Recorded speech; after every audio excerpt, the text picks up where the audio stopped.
The theater was a tomb, silent save for the dripping echo from the stage. There, in the dim light, Sherlock Holmes stood before the watery grave. He looked at me, his eyes alight with that familiar, intense fire. "This was no accident, Watson," he declared, his voice cutting through the quiet. "This was murder, executed with chilling perfection." He pointed to a minuscule scratch on the brass lock, almost invisible to the naked eye. He beckoned me closer. "And can you smell that? Faint, sweet, like almond blossoms." He had found the loose thread, and now he would unravel the entire tapestry of the crime. Back at 221B Baker Street, our flat was transformed into a chaotic laboratory. Beakers bubbled, and the sharp scent of chemicals filled the air. Holmes was a blur of motion, meticulously working to isolate the substance from the sample he'd taken from the lock.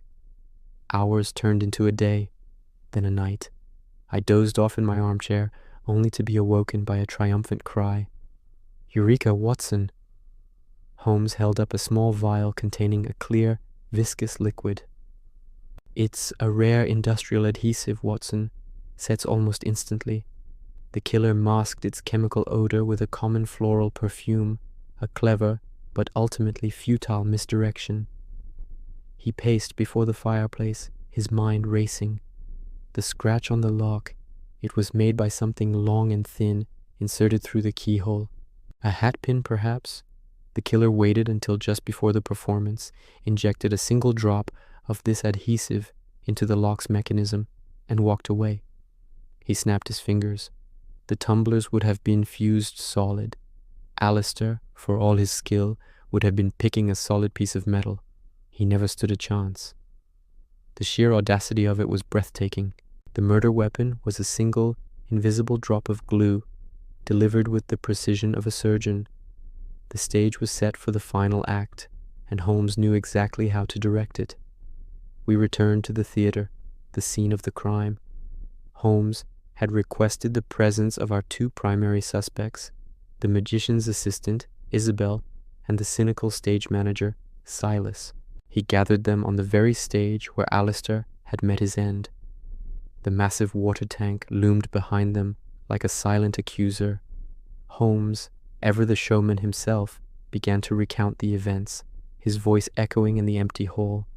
He explained the jammed lock, the impossible escape, and the tiny scratch that betrayed the killer's method.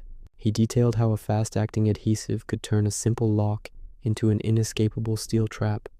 He let the tension build, watching their faces intently. He saw the flicker of fear in Isabel's eyes, the beads of sweat on Silas's brow. "I have successfully identified the chemical compound used," Holmes announced, his voice booming. "All that remains is to locate the container. I intend to search both of your personal spaces, your dressing room, Isabel, and your office, Silas."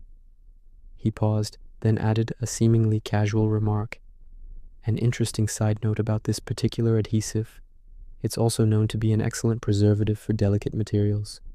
Feathers, for instance. It keeps them pristine and perfectly in place on a costume."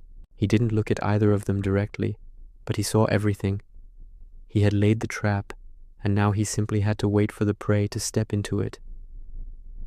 "Let us start with Silas's office," Holmes declared loudly, turning sharply and striding towards the wings. I followed, confused by the sudden move. We had barely taken 10 steps when Holmes stopped dead in his tracks. He put a finger to his lips, a sly glint in his eye. "A feint, my dear Watson," he whispered. "The guilty party will not wait for discovery. They will act now." He spun on his heel and gestured for us to follow, not towards Silas's office, but in the opposite direction, towards Isabel's dressing room. We moved quickly and quietly, our footsteps muffled by the backstage clutter. As we rounded the corner, we saw it. The door to her dressing room was ajar. Peeking through the crack, we saw Isabel, her back to us, frantically trying to shove a small, ornate bottle deep into a box filled with feathered headdresses. "Looking for this, Miss Isabel?" Holmes asked, his voice calm but firm as he pushed the door open. She gasped and whirled around, the bottle clattering to the floor. The game was over.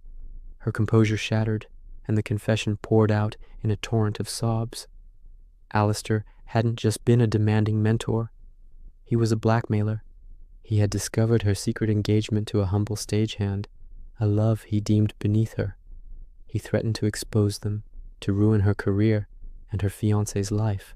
It wasn't just an act of desperation. It was an act to protect the one she loved. The adhesive which she genuinely used to repair her elaborate costumes became her instrument of murder. Later, as the police led a distraught Isabel away, a profound sadness hung in the air. I looked at Holmes, who stood watching the rain begin to streak the grimy windows of the theater. Silas had the motive of professional jealousy and pure hatred, Watson, he said softly, his voice heavy with a rare melancholy. But Isabel, she had the far more potent motive of love and the terror of losing it. The case was closed, another puzzle solved, but as we walked out into the London drizzle, I knew Holmes was left pondering the tragic performance we had just witnessed, a dark spectacle where the line between grand illusion and grim reality had vanished entirely, leaving only the grim consequence of murder. Thank you for watching, and if you enjoyed this mystery, don't forget to like and subscribe for more adventures.